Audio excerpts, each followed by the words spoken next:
A young American, Natalee Holloway had her whole life ahead of her, a promising career as a doctor and dreams waiting to unfold.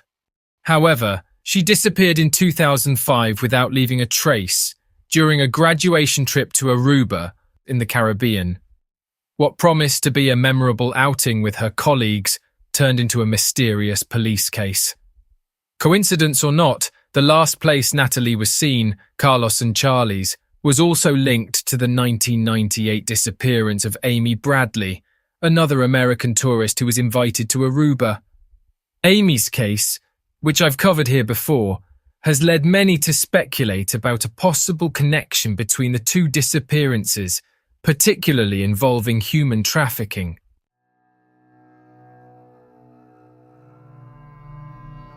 Natalee Holloway was born on October 21, 1986, in the state of Mississippi, United States. She was the eldest daughter of Beth and Dave Holloway. As a child, she was calm and playful, and as a teenager, she was full of energy and joy. She also attracted attention for being a diligent student. On May 26, 2005, at the age of 18, she, alongside 124 students and 7 tutors, embarked on a trip to Aruba to celebrate her high school graduation. She had plans to attend the University of Alabama, where she had secured a full scholarship.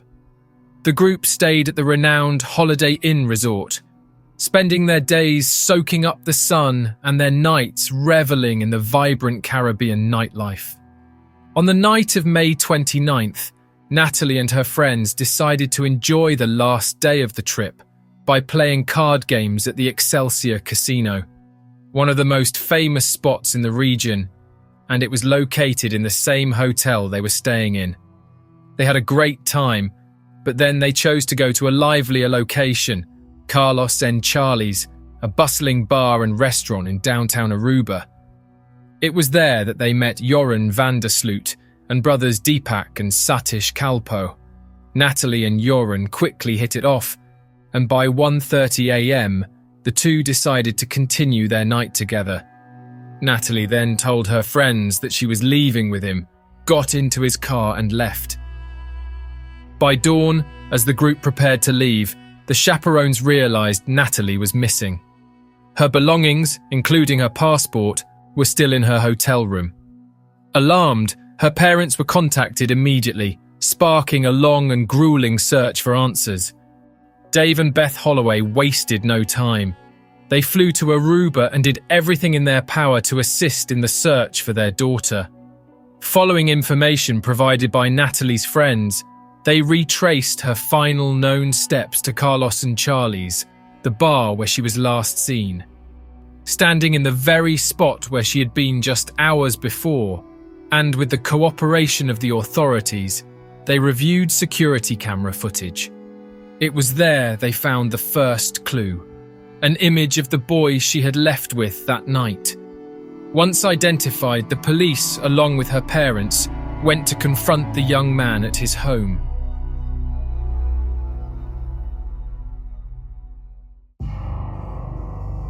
Joran van der Sloot was born on August 6, 1987, in the Netherlands, the son of an arts teacher and a lawyer. In 1990, at the age of 3, he moved with his parents and 2 siblings to Aruba.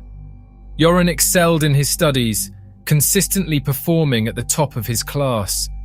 He was also a star athlete with a particular talent for football and tennis, even competing alongside his father in a national tennis tournament in 2005. He answered the police's questions matter-of-factly, admitting that he and Natalee had been together.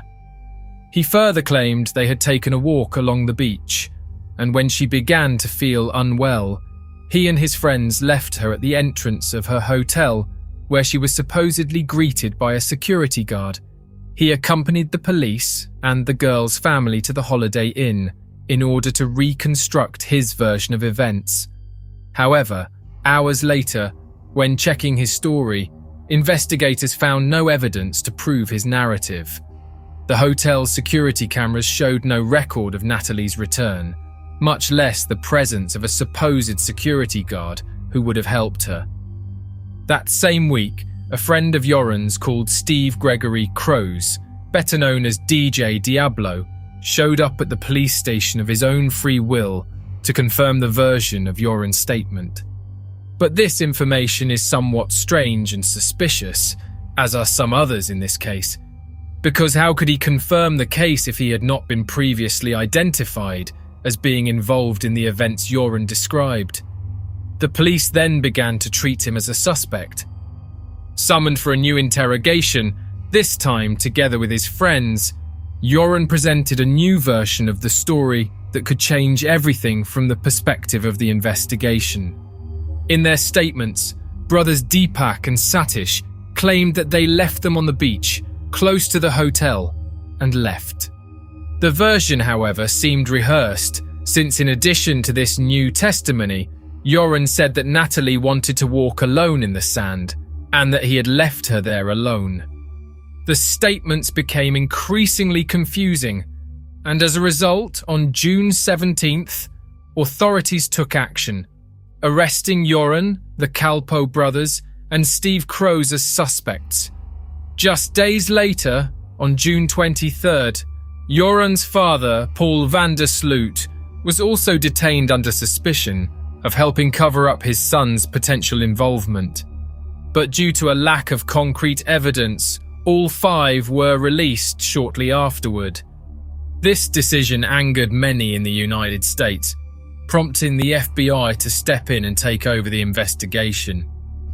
As the investigation progressed, new clues emerged.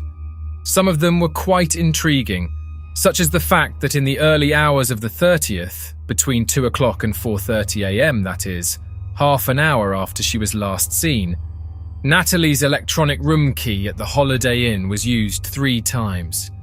It is important to highlight here that she shared the room with 2 other friends, and the room had 2 access points, an internal corridor door and another facing the beach.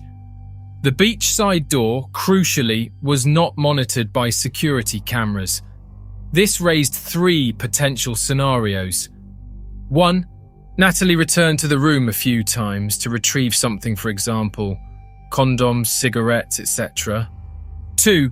The second hypothesis, considered weak but circulated on several websites, is that the individuals who entered the room were her friends, who may have unintentionally exchanged cards with Natalee, though they claimed no recollection of visiting the room during that time.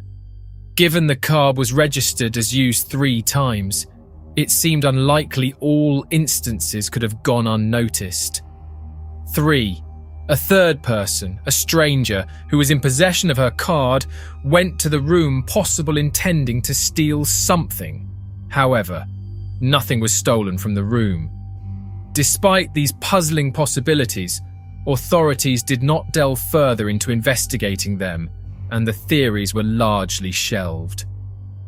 As the case attracted global attention, more theories and accounts surfaced. Weeks later, a young woman reported to police that she had been attacked by a man in the same area where Joran claimed to have left Natalee. Eyewitnesses also came forward, alleging they saw 3 men dumping a body in a vacant lot. Another theory implicated Joran and his friends in human trafficking. Yet, upon investigation, none of these claims yielded concrete evidence, and they were ultimately archived. Further complicating matters were Joran's conflicting and inconsistent statements, which significantly hindered the investigation. His accounts shifted constantly. At one point, he claimed that they went to his apartment. In another, he said he left her on the beach. He also suggested they went to a lighthouse to enjoy the view, that she slept on the sand while he left, or that they were by a fishing boat where she wanted to see sharks. His lies sowed confusion and wasted crucial time. Obviously, so many lies made the search for Natalee even more difficult, but due to the lack of proactivity on the part of local authorities, they quickly became the target of criticism as images from the city's security cameras were not requested until the expiration date and the repeated release of arrested suspects. Some police chiefs speculated, without evidence, that she had died from drug use and her body had been concealed. Everyone believed that the police were corrupt, especially when they discovered that Joran was the godson of one of the police station chiefs. That's when Natalee's parents decided to offer a reward of almost $1 million for any credible information leading to their daughter's whereabouts.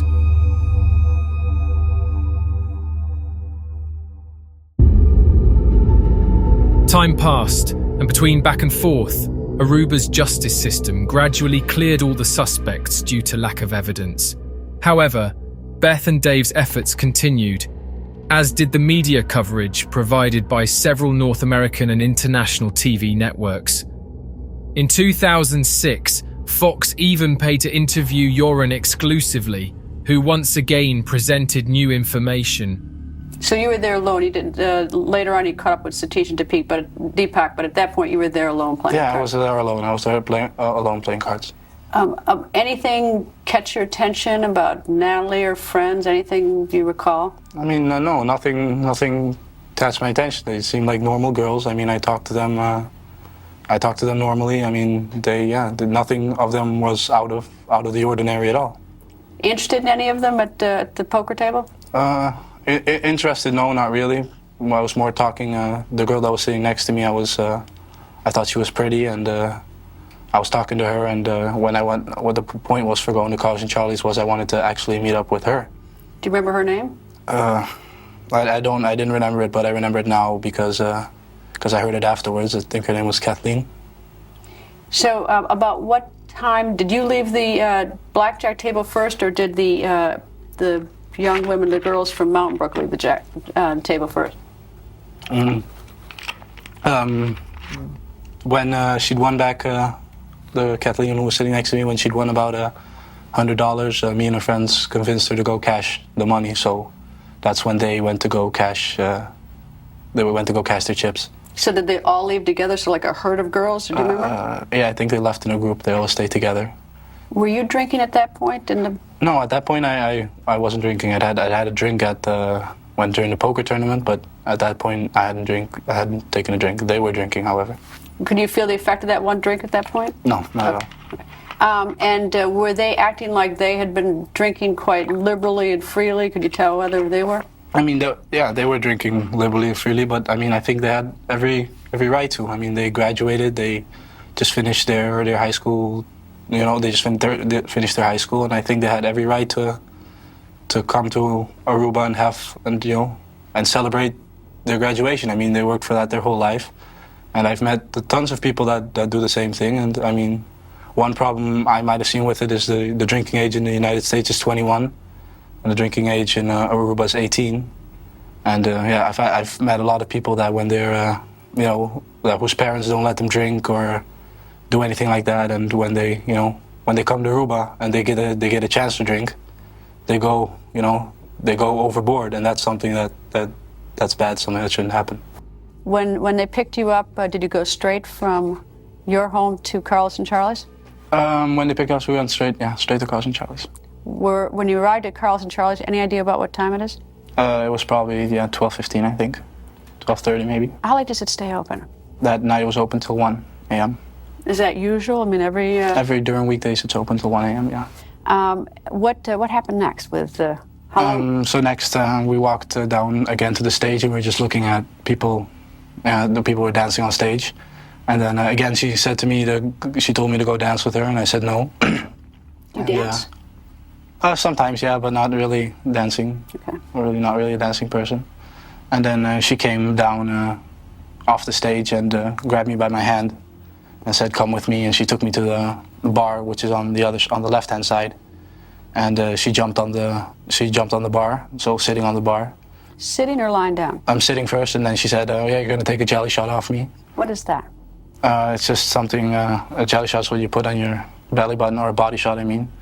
And then you take it off of the belly button. And you did that? And I did that. What was that? What were you drinking then in the shot? Do you remember? I don't have no clue what it is. Is there a way to describe her? I mean, whether she seemed or appeared to be, drinking, she seemed to be drunk? No, she'd been drinking, but she wasn't drunk. I mean, she knew what she was doing. And yeah, all the people there were drinking as well. I mean, it's normal when you go out and to have a drink with your friends. Any interest in her at that point? At that point, when she grabbed my hand and took me to the bar, yeah. So what happened next? So next then she said, okay, so let's take another shot is what she told me. So she wanted to take a shot with me, but it was probably close to 1 a.m. there then, and that bar was closing. So I said, okay, well, we can go to the other bar. And then I asked her, what do you want to drink? And she's like, whatever. So so she said, yeah, she said, what do you suggest? And I said, Bacardi 151, because that's a shot I normally take with my friends. And we took a shot together, and after that, we just were talking a while. After that, he began appearing on multiple TV shows, giving interviews with ever-changing, contradictory versions, yet always insisting that he had not killed her. In 2007, with some new evidence emerging, Joran and his 2 friends were arrested again. But once again, the arrest led to nothing and they were released. After 2 exhausting years looking for Natalee, the story would tend to fall into oblivion. However, it was in 2008 that something completely unexpected happened. Patrick van der Eem, a Dutch professional poker player, was deeply unsettled by the damage Joran's lies had done to his country's reputation. Motivated both by a personal mission and a sense of justice, he resolved to uncover the full truth and expose it to the world. Despite his own involvement in illegal activities, including drug-related offences, he had followed Natalee's case with growing indignation. Whether driven by obsession, the thrill of danger, sheer curiosity, or even an unexpected sense of duty, he made a bold decision. He would infiltrate Joran's life, earn his trust, and uncover what really happened that night. As the saying goes, opportunity makes the thief, or in this case, the spy. He orchestrated a chance encounter with Joran at a casino, seizing the perfect moment to set his trap. Whether by luck or calculated strategy, Joran was drawn to Patrick's personality and sought him out again just days later. That meeting turned into hours of conversation, marking the beginning of months of careful manipulation. Gradually, he gained Joran's trust, embedding himself into his life.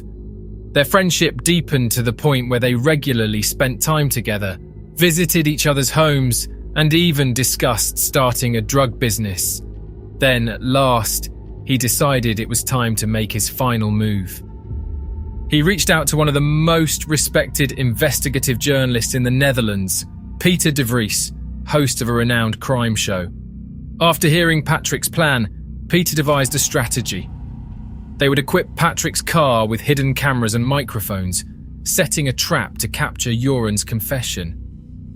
Everything was carefully prepared, but before they could proceed, Joran was unexpectedly arrested again in connection with Natalee's case. As always, he was released soon after. Once Patrick was free to continue his plan, he reconnected with Joran. Despite the setback, they prepared once more to record their conversation, this time using Joran's recent arrest as an excuse to steer the discussion directly toward the truth. At some point, he asked if he had killed the girl and Joran denied it. He claimed they had been talking when Natalee suddenly fell ill, possibly having a bad reaction to drugs. Panicked, he shook her, but then she stopped breathing. Fearing he would be blamed, he called a friend, whose name he vowed he would take to the grave. When the friend arrived, he told Joran to go home, assuring him that he would take care of everything. He admitted he had no idea what happened next, but he believed his friend had disposed of Natalee's body in the ocean. The conversation was long. Sometimes Joran revealed details of the story, sometimes dodging questions. Peter's investigative reporting was aired around the world, shedding light on a more concrete and plausible possibility of what could have happened to Natalee. After this material was released, Joran publicly reported that everything was a lie and that he had been pretending the whole time. In the following days, he gave multiple interviews, each more shocking than the last. In one, he claimed he had sold Natalee into sex slavery, but as always, he would later retract his statements, admitting that he had been lying for money since all these interviews were paid. Apparently, his main objective was to mislead the authorities. These inconsistent information were tactics well used by Joran in his defense, as his own words no longer had credibility. In the end, his lawyer found legal loopholes in the recordings, allowing him to walk free once again.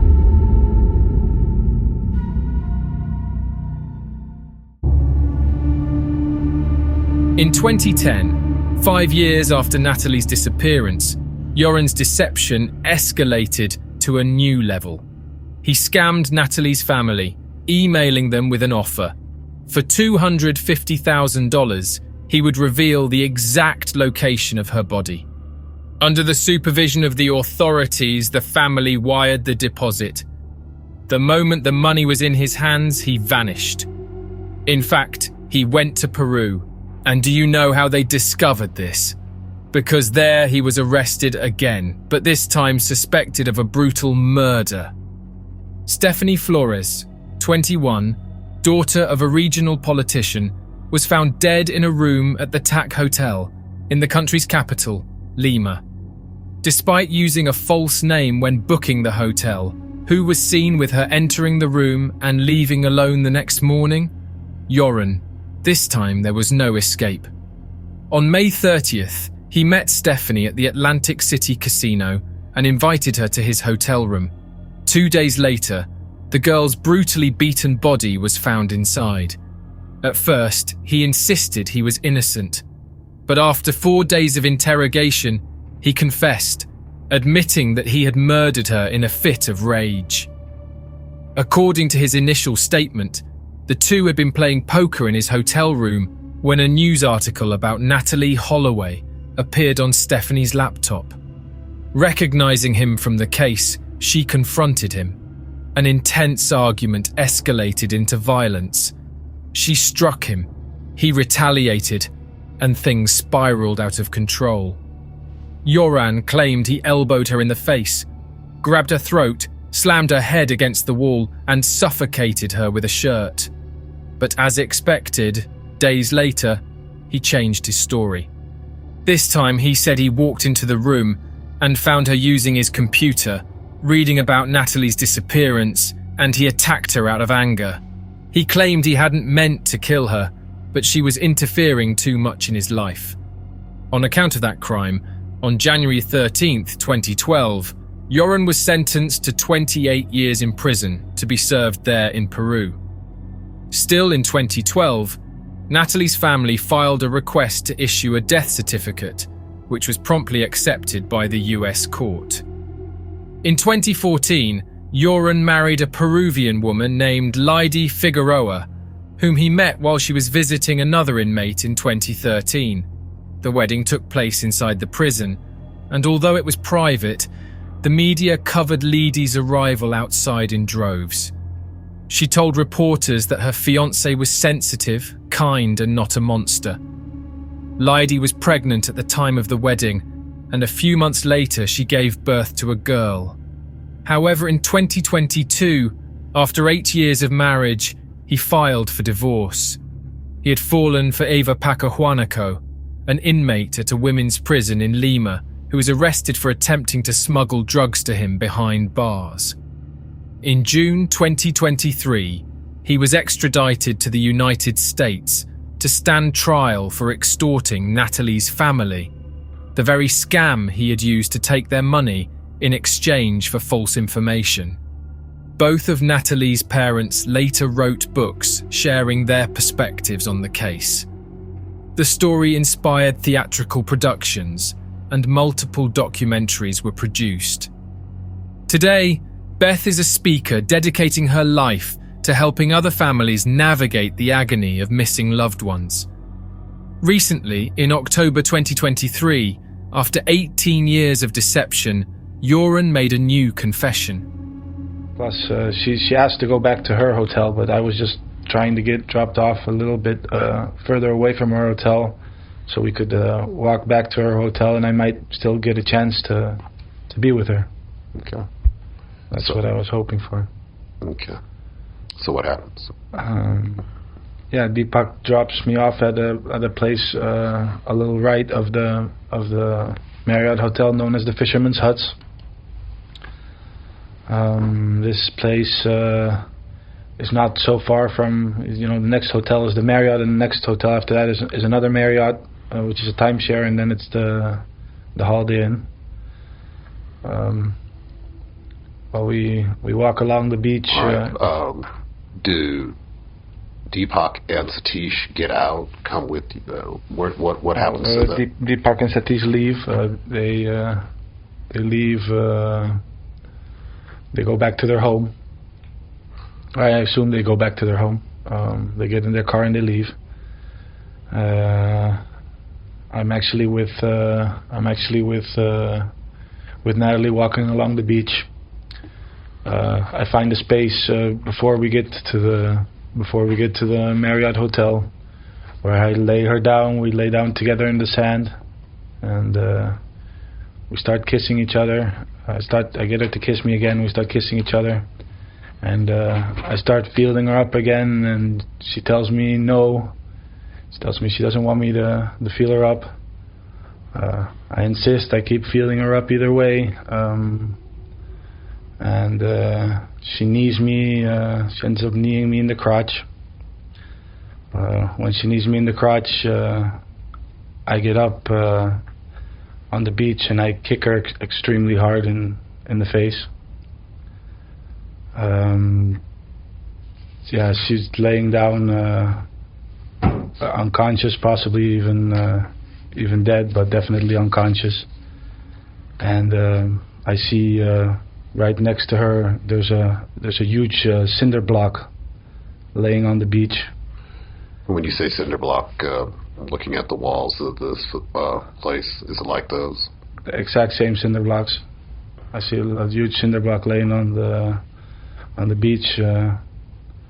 I take this and I smash her head in with it completely. Her face basically, collapses in. Even though it's dark, I can see her face is collapsed in. Afterwards, I don't exactly know what. I'm scared. I don't know what to do, and I decide to take her and to put her into the ocean. So I grab her and I half pull and half walk with her into the ocean. I push her off. I walk up to about my knees into the ocean, and I push her off into the sea. For the Holloway family, this version finally provided some closure, but authorities remain skeptical, still needing to verify whether this is the truth or just another one of his endless lies. Today, Joran remains in prison, serving time for the murder of Stephanie Flores. Yet, in Natalee's case, despite his confession, he is still officially considered only a suspect